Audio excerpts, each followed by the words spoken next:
Selamat pagi semuanya, salam rahayu. Jumpa lagi bersama saya Maman Triyono.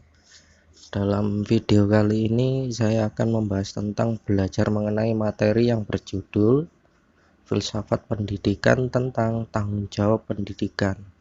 Mari kita simak bersama-sama pembahasan yang pertama, yaitu pengertian tanggung jawab pendidikan. Tanggung jawab pendidikan terdiri atas dua kosakata, yaitu tanggung jawab dan pendidikan. Pengertian tanggung jawab menurut Kamus Besar Bahasa Indonesia adalah keadaan wajib menanggung segala sesuatunya. Dalam arti, jika terjadi sesuatu boleh dituntut, dipersalahkan, diperkarakan, dan sebagainya. Sehingga bertanggung jawab menurut Kamus Umum Bahasa Indonesia adalah berkewajiban menanggung, memikul tanggung jawab, menanggung segala sesuatu, atau memberikan jawaban dan menanggung akibatnya. Tanggung jawab bersifat kodrati, artinya yaitu sudah menjadi bagian dari kehidupan manusia, bahwa setiap manusia pasti dibebani dengan tanggung jawab. Apabila ia tidak mau bertanggung jawab, maka akan ada pihak lain yang memaksa tanggung jawab itu. Dengan demikian, tanggung jawab itu dapat dilihat dari dua sisi, yaitu dari sisi yang berbuat dan dari sisi kepentingan pihak lain. Dan dari sisi pembuat, ia harus menyadari akibat perbuatannya itu. Dengan demikian, ia sendiri pula yang harus memulihkan ke dalam keadaan baik. Bertanggung jawab dimaksudkan sebagai suatu keadaan di mana semua tindakan atau perbuatan atau sikap merupakan penjelmaan dari nilai-nilai moral serta nilai-nilai kesusilaan. Kemudian pengertian pendidikan dalam Undang-Undang Nomor 20 Tahun 2003 yaitu usaha sadar dan terencana untuk mewujudkan suasana belajar dan proses pembelajaran agar peserta didik secara aktif mengembangkan potensi dirinya untuk memiliki kekuatan spiritual, keagamaan atau kepercayaan, pengendalian diri, kepribadian, kecerdasan, akhlak mulia, serta keterampilan yang diperlukan dirinya, masyarakat, bangsa, dan negara. Makna pendidikan secara sederhana dapat diartikan sebagai usaha manusia untuk membina kepribadiannya sesuai dengan nilai-nilai di dalam masyarakat dan kebudayaannya. Hasil pendidikan adalah manusia bertanggung jawab seperti yang dijelaskan dalam tujuan pendidikan nasional, bahwa tujuan pendidikan nasional adalah membentuk manusia sosial yang cakap dan warga negara demokratis serta bertanggung jawab terhadap kesejahteraan masyarakat dan tanah air. Berdasarkan pengertian di atas, maka dapat disimpulkan bahwa tanggung jawab pendidikan merupakan keadaan wajib pada seseorang dalam rangka mewujudkan suatu belajar di mana peserta didik dapat mengembangkan potensi dirinya untuk memiliki kekuatan, keagamaan dan kepercayaan, pengendalian diri, kepribadian, kecerdasan, akhlak mulia, serta keterampilan yang diperlukan dirinya, masyarakat, bangsa, dan negara. Kemudian, pihak yang bertanggung jawab terhadap pendidikan anak dan remaja adalah tanggung jawab semua kalangan dan memerlukan kerjasama semua individu dan lembaga yang terkait. Jika semua kalangan melaksanakan kewajibannya, maka akan tercipta lahan yang kondusif untuk berlangsungnya pendidikan yang benar bagi individu, dan program-program pendidikan pun akan bergerak maju. Namun, jika tidak ada kerjasama dan kesepemahaman di antara semua kalangan, dapat dipastikan program-program pendidikan tidak dapat terlaksana dengan baik. Oleh karena itu, mereka disebut sebagai penanggung jawab pendidikan. Pihak-pihak yang disebut sebagai penanggung jawab pendidikan diantaranya yaitu ada keluarga, lembaga pendidikan, dan pemerintahan. Sebetulnya banyak ya pihak yang disebut penanggung jawab pendidikan itu, seperti masyarakat dan bahkan diri kita sendiri itu juga merupakan pihak penanggung jawab pendidikan. Akan tetapi di materi kali ini saya cuma membahas 3 pihak saja ya, biar tidak terlalu panjang durasi videonya dan bisa dibahas di lain waktu. Oke, next. Yang pertama, tanggung jawab keluarga. Terhadap pendidikan keluarga merupakan orang-orang yang secara terus-menerus atau sering tinggal bersama anak seperti ayah, ibu, kakek, nenek, saudara, dan bahkan pembantu rumah tangga. Di antara mereka, ayah dan ibu disebabkan mempunyai tanggung jawab menjaga dan memelihara anak yang menyebabkan si anak terlahir ke dunia. Mereka mempunyai peranan yang penting dan kewajiban yang lebih besar bagi pendidikan anak. Menjadi ayah dan ibu tidak hanya cukup melahirkan anak. Kedua orang tua dikatakan memiliki kelayakan menjadi ayah dan ibu manakala mereka bersungguh-sungguh dalam mendidik anak mereka.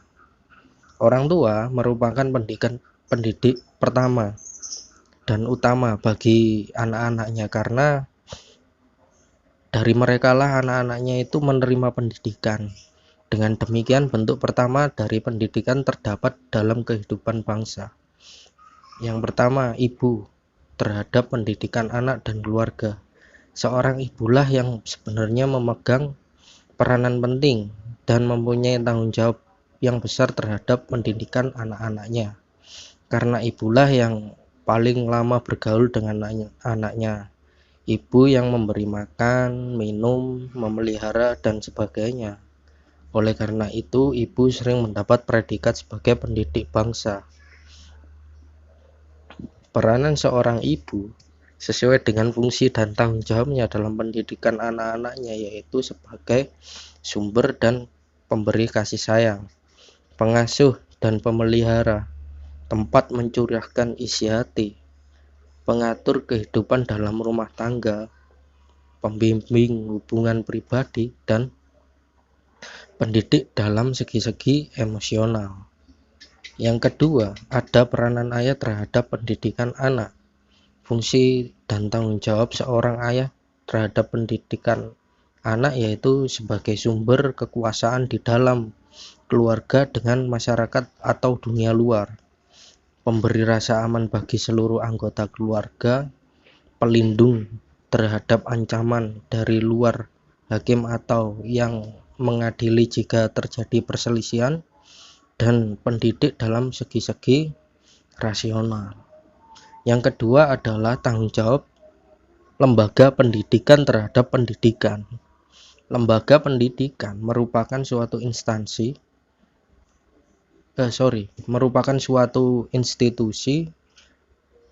di mana proses belajar mengajar berlangsung, seperti pendidikan di dalam keluarga, pendidikan di sekolah, dan pendidikan di masyarakat. Lembaga pendidikan juga dapat didefinisikan sebagai suatu organisasi yang dibentuk dengan tujuan untuk memberikan ilmu pengetahuan dan budaya kepada individu dalam mengubah tingkah laku seseorang menjadi lebih dewasa dan dapat memperoleh kehidupan yang lebih baik di masa depan. Adapun pengertian lembaga pendidikan menurut para ahli, yang pertama menurut Dr. Andes Haji Abdul Ahmad dan Dr. Andra Nur Ubiyati. Lembaga pendidikan adalah badan usaha yang bergerak dan bertanggung jawab atas terselenggaranya pendidikan terhadap peserta didik. Yang kedua, menurut Hasbullah, lembaga pendidikan ialah tempat berlangsungnya proses pendidikan yang meliputi pendidikan, keluarga, sekolah, dan masyarakat. Ketiga, menurut Profesor Dr. Umar Tirta Harjo, lembaga pendidikan adalah tempat berlangsungnya pendidikan, khususnya pada 3 lingkungan utama pendidikan, yaitu keluarga, sekolah, dan masyarakat. Selanjutnya, tujuan lembaga pendidikan. Lembaga pendidikan mempunyai tujuan utama, yaitu untuk mengubah tingkah laku individu atau peserta didik menjadi lebih baik serta meningkatkan kualitas hidup seseorang melalui interaksi langsung dengan lingkungan. Selanjutnya, lembaga pendidikan keluarga. Keluarga sebagai transmisi pertama dan utama dalam pendidikan mempunyai tugas utama dalam peletakan dasar pendidikan akhlak dan pandangan hidup, keagamaan atau kepercayaan. Dikatakan pertama karena keluarga menjadi tempat pertama seorang anak mendapat pendidikan, sedangkan dikatakan utama karena hampir semua pendidikan awal yang diterima anak yaitu dari keluarga. Selanjutnya, lembaga pendidikan sekolah.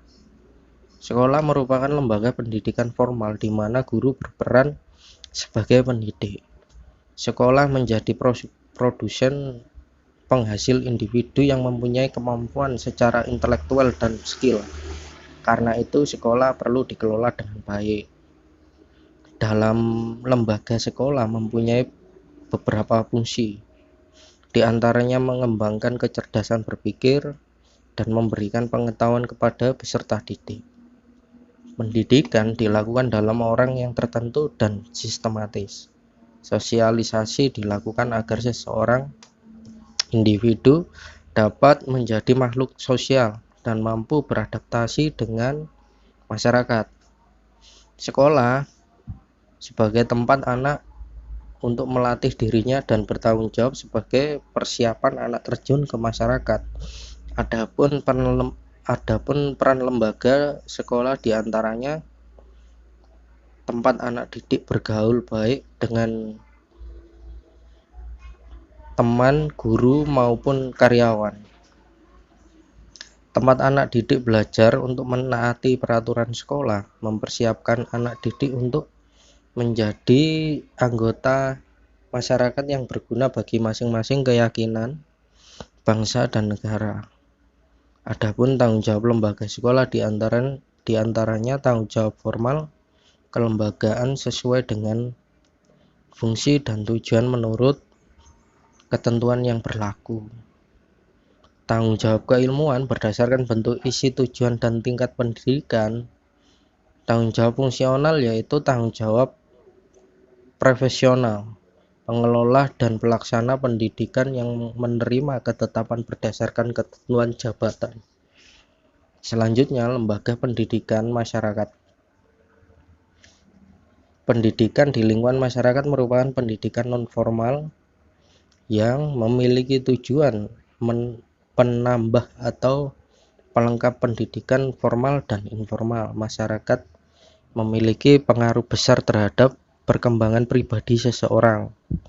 Masyarakat mempunyai peranan penting dalam upaya ikut serta menyelenggarakan pendidikan, membantu mengadakan tenaga dan biaya, sarana dan prasarana, serta menyediakan lapangan pekerjaan. Pendidikan dalam masyarakat mempunyai ciri-ciri antara lain: yang pertama, diselenggarakan di luar sekolah. Yang kedua, peserta umumnya mereka yang tidak bersekolah. Yang ketiga, tidak mengenal jenjang dan program jangka waktu pendek. 4. Ada waktu belajar dan metode formal serta evaluasi yang sistematis. Yang kelima, isi pendidikan bersifat praktis dan khusus. Yang keenam, keterampilan kerja sangat ditekankan sebagai jawaban terhadap kebutuhan meningkatkan taraf hidup. Yang ketiga yaitu tanggung jawab lembaga pendidikan terhadap pendidikan. Pendidikan merupakan dari hak asasi bagi setiap orang dalam memperoleh peningkatan dan kemajuan baik di bidang pengetahuan, kecakapan, maupun sikap moral. Anak sebagai aset bangsa sangat berkaitan dengan pendidikan dalam memajukan kualitas suatu bangsa. Penegasan terhadap hak anak atas pendidikan tertuang pada Undang-Undang Dasar Negara Republik Indonesia tahun 1945 Pasal 31 ayat 1 menyebutkan bahwa setiap warga negara berhak mendapat pengajaran pada Undang-Undang Dasar 1945, yaitu diundangkan Undang-Undang Nomor 20 Tahun 2003 tentang Sistem Pendidikan Nasional, di mana pada bagian konsideran butir A bahwa pembukaan Undang-Undang Dasar Negara Republik Indonesia tahun 1945 mengamanatkan pemerintah negara Indonesia dan seluruh tumpah darah Indonesia dan untuk memajukan kesejahteraan umum, mencerdaskan kehidupan bangsa. Hal ini kemudian dijabarkan melalui tujuan pendidikan nasional yang tercantum dalam Undang-Undang Dasar 1945 maupun Undang-Undang Nomor 20 Tahun 2003 tentang Sistem Pendidikan Nasional. Keberadaan dari tujuan pendidikan nasional tersebut yang terpenting adalah bagaimana pemerintah pusat maupun daerah menyikapi dengan berbagai program dalam rangka mewujudkan tujuan tersebut. Hal ini semakin mempertegas hak anak atas pendidikan dasar yang menjadi budaya. Dalam pasal 34 ayat 2 Undang-Undang Nomor 20 Tahun 2003 tentang Sistem Pendidikan Nasional yang berbunyi, pemerintah dan pemerintah daerah menjamin terselenggaranya wajib belajar minimal pada jenjang pendidikan dasar tanpa memungut biaya. Semoga subbab materi ini bisa ditangkap oleh sobat semua ya yang ada di rumah dan bisa bermanfaat untuk menambah wawasan pembelajaran mengenai filsafat pendidikan tentang tanggung jawab pendidikan. Di sini saya ingin menutup dulu penyampaian materi pada hari ini. Saya selaku pemateri mohon maaf jika dalam penyampaian masih terdapat kekurangan. Semoga apa yang kita dapat pada hari ini dapat bermanfaat untuk kita semuanya. Jangan lupa subscribe channel ini untuk membangun dan mensupport agar kita bisa selalu membagi ilmu sosial dan kebudayaan masyarakat Indonesia. Saya akhiri, salam budaya dan salam rahayu.